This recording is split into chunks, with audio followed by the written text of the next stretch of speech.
চতুর্থবার জয়ের লক্ষ্যে নিশীথ মালিক। আউশার জনসভায় নিশীথকে মানুষের লোক তকমা দিলেন কোয়েল মল্লিক।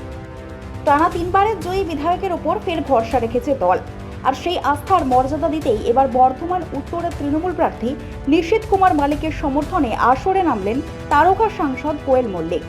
বৃহস্পতিবার আউশা এলাকায় আয়োজিত এক বিশাল জনসভা থেকে জয়ের ডাক দিলেন তিনি। এদিন সভামঞ্চে কোয়েল মল্লিককে দেখতে ভিড় উপচে পড়েছিল। মঞ্চ থেকে অভিনেত্রী বলেন, নিশীথ মালিক তিনবার জয়ী হয়েছেন। এর অর্থ একটাই, তিনি মানুষের জন্য কাজ করেছেন এবং মানুষের হৃদয়ে জায়গা করে নিয়েছেন। সেই বিশ্বাস থেকে বলছি, চতুর্থবারও আপনারা ওনাকে বিপুল ভোটে জয়ী করবেন। তিনি সাধারণ মানুষকে 1 নম্বর বোতাম টিপে জোড়া ফুল চিহ্নে ভোট দেওয়ার আহ্বান জানান। অন্যদিকে প্রার্থী নিশীথ কুমার মালিক বলেন, মুখ্যমন্ত্রী মমতা বন্দ্যোপাধ্যায়ের জনমুখী প্রকল্পগুলোই আমাদের মূল হাতিয়ার। মানুষ বাংলার উন্নয়নের উপর গর্বিত। আজকের এই জনজোয়ার প্রমাণ করছে যে আমাদের প্রতি মানুষের ভালোবাসা আজও অটুট।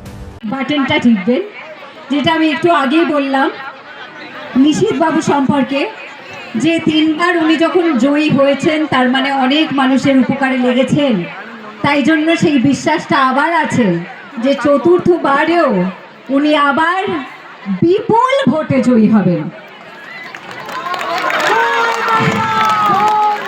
আপনারা ঠিক আচ্ছা, উনি আবার সাইড থেকে বলে দিচ্ছেন, তাই জন্য আমি আবার রিপিট করছি, 1 নম্বর বোতামে ডেফিনেটলি প্রেস করে ওনাকে আবার জয়ী করবেন। আর আপনারা ঠিক যেভাবে আপনাদের আশীর্বাদ এবং ভালোবাসা আমার জন্য দিয়ে গেছেন এত বছর ধরে পথ চলা, এখন আসার সময় আমি ভাবছিলাম যে 22 বছর আগে আমি যখন কলেজে পড়ি, তখন যখন সিনেমায় এসেছিলাম, তখন একবারের জন্য ভাবিনি যে আমি এত বছর এই ইন্ডাস্ট্রিতে, এই কাজে, এই কর্মজীবনে থাকতে পারবো। এটা পুরোটাই হয়েছে শুধুমাত্র আপনাদের ভালোবাসা এবং আশীর্বাদের জন্য। তো সেই ভালোবাসা এবং আশীর্বাদ আগামী দিনেও প্লিজ সেই ভালোবাসা এবং আশীর্বাদ আমার সঙ্গে রাখবেন, কারণ আপনাদের ভালোবাসা এবং আশীর্বাদ ছাড়া আমি কিচ্ছুটাই করতে পারতাম না, আর কিছুটাই করতে পারবো না।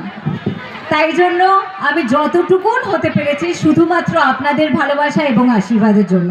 এটা আমি অন্তর থেকে বলছি। এই কথাটা আমি বোধহয় এর আগে কোটি বার বলেছি, কারণ আমি প্রচণ্ডভাবে বিশ্বাস করি যে এটা এমন একটা জায়গা, এমন একটা কর্মজীবন যেখানে টিকে থাকাটা খুবই ডিফিকাল্ট, খুবই কঠিন, কিন্তু সেটা সম্ভব হয়েছে শুধুমাত্র আপনাদের ভালোবাসা এবং আশীর্বাদের জন্য।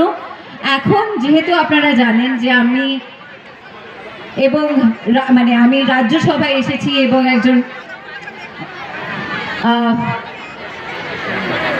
আমি শুধু এটুকুন বলবো, আমি ইমোশনাল হয়ে যাচ্ছি। এটা আমার আরেকটা কর্মজীবন, এটা আমার আরেকটা পথ চলা।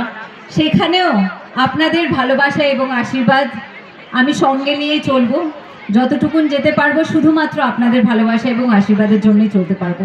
তাই জন্য সেটা আগামী দিনের জন্যও প্লিজ সেই ভালোবাসা এবং আশীর্বাদটা করতে থাকবেন। আর আবার বলছি, নিশীথ বাবুর জন্য অনেক ভালোবাসা, অনেক আশীর্বাদ, অনেক প্রার্থনা করি যে উনি আবার এবার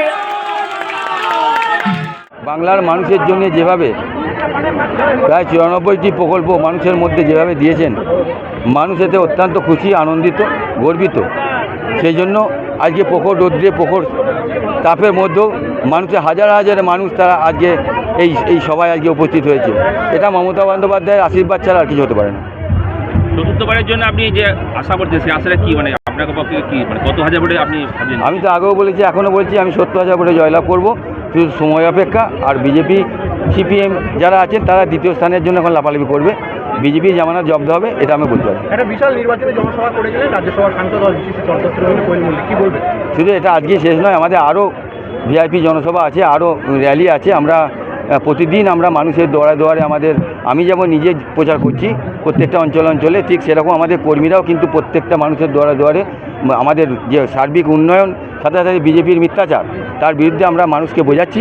মানুষ এত অভূতপূর্বভাবে মানুষ আজকে সাড়া দিচ্ছেন, মানুষ দুহাত তুলে আশীর্বাদ করছেন প্রচারে। তাতে করে জয়টা শুধু সময়ের অপেক্ষা।